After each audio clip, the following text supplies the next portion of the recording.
Hello and welcome to my channel on human design. My name is Richard Beaumont. I've been in human design for 25 years, 20 of those training professional human design analysts. And today we are going to look at the profiles 2-5 and 5-2. Can you imagine what that's like? I mean, just think about it. This is someone who is both shy and attractive at the same time. Two kinds of projections going on, people looking into them, seeing things in them that even they may be unaware of, and at the same time having great expectations that they can save them, that they can help them, that they can bring practical assistance to them. I mean, it's not an easy thing to live. And indeed, both the 5-2 and the 2-5 in my experience are people that would rather hide. They don't particularly want to go out into the world when people have all this glare on them. It's not easy. If we look at this binary, we see a very difficult one to live in the world, because basically they want to be pottering around doing what they want to do. This is the second line, is self-motivated. And at the same time, they have this practical edge to them that can be very useful to other people, can indeed be saviors in certain situations. The fifth line is a stranger of consequence. It's these people that you meet at the bus stop or waiting at the train station, and you get chatting and they say a few things and it's like, oh, I never realized that. So they have this ability to really affect people around them. But when they're walking around from their point of view, they are either, oh, thank God you're here, or, oh, God, it's them again. They have to live with that kind of projection screen. And sometimes it's not even people that they know. There is this karmic element that runs through the fifth line that they have to live. This connection to past lives, to finishing off karma from past lives, one way or the other. So there's what I would say about the two together, there is this, I can call it a spiritual aspect that I often see in the 5-2 and in the 2-5.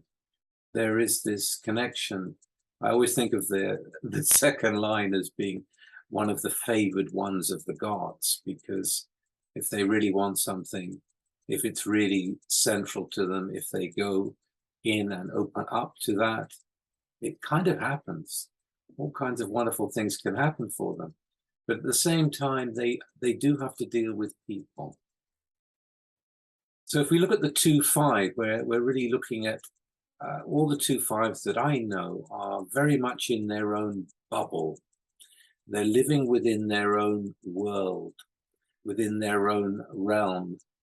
And if people don't like it, they will close off from them. They want to be open. All second lines want to be open, like a child is open. There is this childlike quality about them.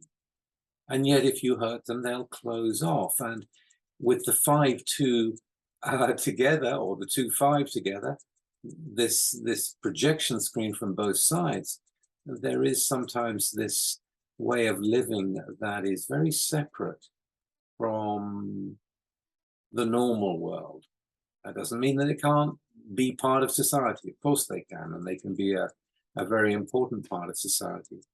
But at the same time, from their own perspective, the 2-5 especially will want to, well, get to their own hermitage, get to their own shelter. There is always this ability of the 2-5 to want to just be in their own world, and I've seen that in many ways.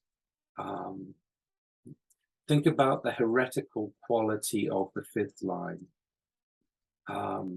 They often show themselves in ways that are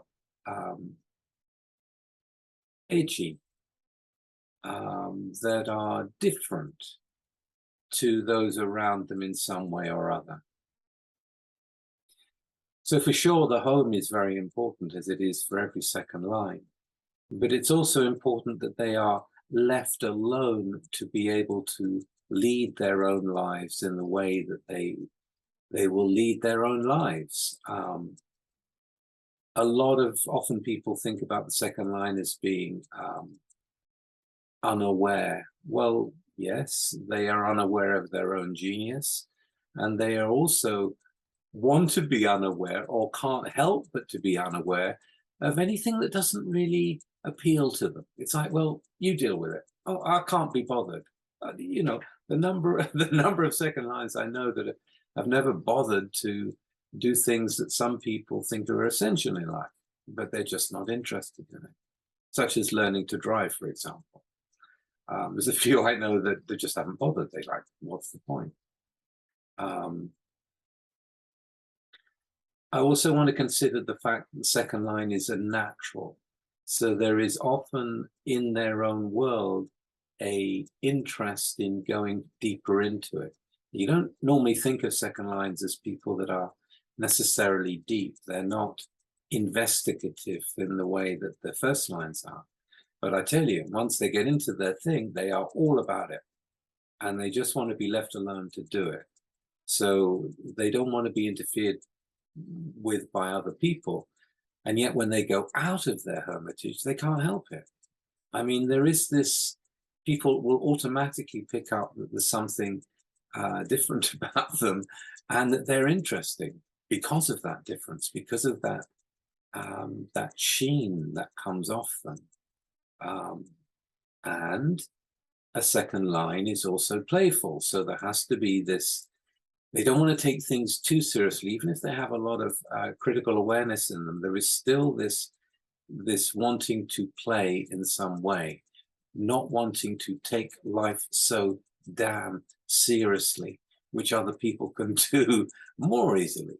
That's not to say fifth line, 5-2s and 2-5s can't be serious. They can, of course, but let the play continue. Let that childlike spirit come out, because it is part of who they are.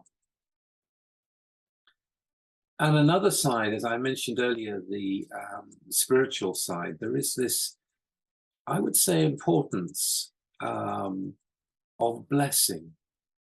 They are in a way blessed, and they can bless. And if those of you watching this don't know what I mean, I'm pretty sure the 5-2s and the 2-5 know exactly what I mean. It's important to be part of the natural world. It's important to have that roundedness that comes with the natural. A gentleness, a softness sometimes. You know, you think of the natural world as, you know, nature red in tooth and claw, but there's another side to it that's incredibly healing and beautiful and radiant. When we come to the 5-2s, we don't have the shyness, we have the heretic in front. So these are heretics in their identification to who they are, and unaware hermits in their unconscious. So one of the funniest things I've seen is 2 5-2s in one of my classrooms when I was teaching analysts. And these 2 5-2s, they're right in the middle of the room, right in the center. And they're talking to each other and really in their own world together. You know, and I'm trying to teach something else, and they're completely unaware and simply don't care. And I just watched this. You know, at one point I stopped the whole class, and they continued talking, and they looked up and go, oh. It's like, they can live within this bubble. You know what I mean? And good for them, but it's also very specific. And this is where connecting with the outside world can be tricky, simply because they want to be in their world. They want to operate according to their self-motivation.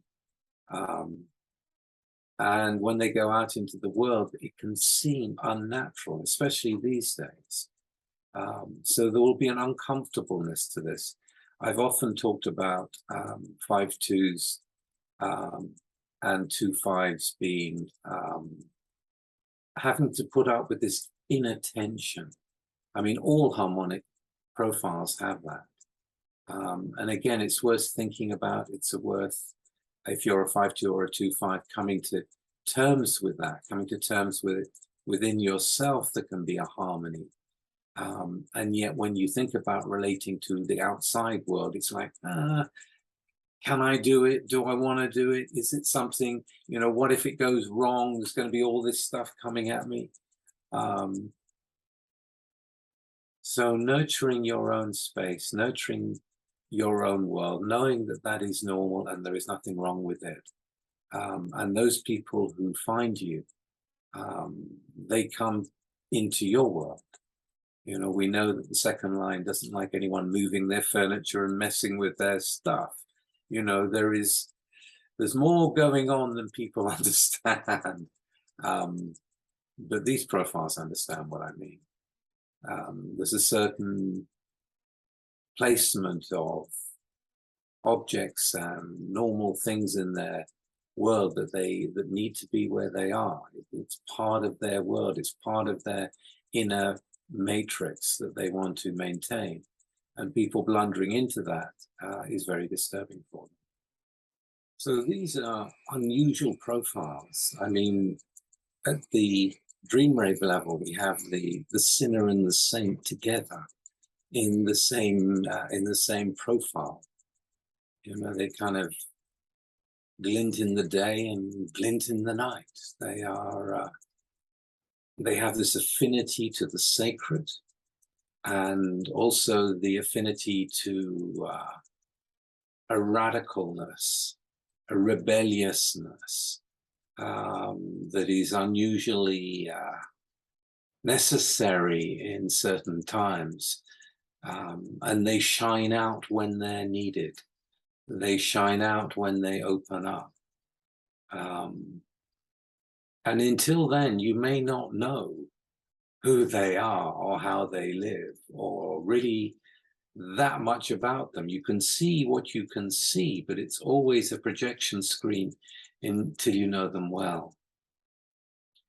And if you really want to see who they are, you need to go to their homes, and then you will see. Because that is their world and that is their bubble, but they may not let you in.